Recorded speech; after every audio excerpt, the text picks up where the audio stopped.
mag-asawa dito sa Pines, San Pablo, Laguna. Ayan. Ito, chinecheck ko ngayon yung mga flowers niya dahil papalitan ko na nga, nililinis ko na rin siya. Ayan. So, ayan. And after yan, gagawin ko naman is palalagyan ko naman ng design, palilinis ko na yung bawat gilid nito. Ayan, super linis, para kita-kita yung para poging-pogi ka rin siya. Ayan, ito na.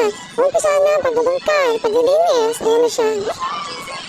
So ayan, tapos na nga. Tapos na sa wakas. Inabot na ako ng gabi. Ito na nga ang aking asawa. Ayan.